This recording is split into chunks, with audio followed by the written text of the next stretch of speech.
Hi everyone. A few days ago, I was analyzing fMRI data of patients with aphasia performing a naming task in a scanner. And with my advisor, Professor Talibitan, I was thinking, how should I treat incorrect responses during the scans? So I want to share with you my thoughts on the subject. At the beginning, we thought of few options. So maybe not modeling at all incorrect responses. In our case, this is not a good option because it increases the unexplained variance in the ball signal and make it hard to detect which effects are related to the correct responses. Maybe if you have only one or two incorrect trials among many other trials, maybe this is okay, but then the incorrect responses which you're not modeling serve as implicit baseline along with other onsets that are implicit baseline. This is not a case for us, so we did not choose this option. Another option that came to the table was maybe using parametric modulator, but as the name implies, parametric, it's not a good option for a few reasons, and we haven't used this as well. And there's an option for creating a separate regressor of incorrect responses, a separate condition for incorrect responses. So let's say you have experimental condition, you're creating two conditions, experimental correct and experimental incorrect. So let's talk a little bit about that. I found this in the literature to be most common, and also the recommendation for neurologically impaired patients, and in many posts in the SPM list. So why would we want to create a separate regressor for incorrect responses? A, it increases the explained variance in the bold signal, and B, for our interest, we might want to be interested in activation of brain activation of correct responses. We also might want to look at brain activation of incorrect responses. There are a few challenges though when creating a separate regressor. A, the design. So it might interrupt with our design and create an imbalance between trials of each condition and a correct and incorrect regressor. It's not a severe problem as I've read, and no correction is needed as I've read in Professor Carl Firstone's once answer. And furthermore, if you're not interested in the incorrect responses brain activation, that it's not a problem at all because you only look at the condition of correct responses.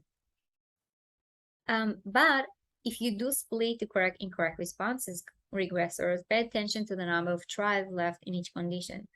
As a rule of thumb, I've read that 30 trials are enough to analyze brain activation, but the minimum number of sufficient trials depends on the robustness of the trial condition. So I don't have one rule for recommendation. What is the minimum number? I read 30, but it probably depends on your experiment. But just take it into consideration after splitting to correct incorrect conditions that you have enough trials. Another challenge that can arise is the between sessions or subject condition difference. So what should you do in case where not all runs of the same subject or not all subjects have incorrect responses, and then you have imbalance of the number of conditions across runs or subjects. This is maybe more technically, but having the same number of conditions across runs and subjects makes it easier to keep track of things. So the most common solution I found is just to create an incorrect regressor, even though you don't have any incorrect responses. And then within this incorrect regressor, treat the last TR as an incorrect response. So just in the regressor, give the onset of the last TR as an incorrect response, or give an onset of TR that is outside the time window of your run. So for example, if your run ends in, let's say, 600 seconds, so you are giving one onset of a TR, which is 601. And then you do have the regress, the same number of conditions for all subjects, all runs, and you can replicate, for example, contrast across runs, but then you're not really modeling any incorrect responses. Let's talk a little bit about parametric modulation. It came to the table. It's not what I needed, but just because I read of it, I wanted to share. So the definition is that it allows you to scale the amplitude per hemodynamic response with some factor you acquired for a response during the scanning. So that can be response time, judgment of subject, stimulus properties, etc. And it would ideally follow some quantitative model or expectation that you have of such effects in the brain. So the design that are useful for Pmods, design with continuous variable or stimuli with multiple dimensions.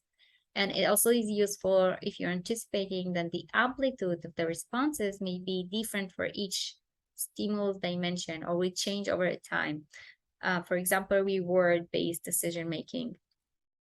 Therefore, it's less suitable for correct, incorrect responses because it's not parametric, it's binary. You have 1 and 0. It's not even ordinal.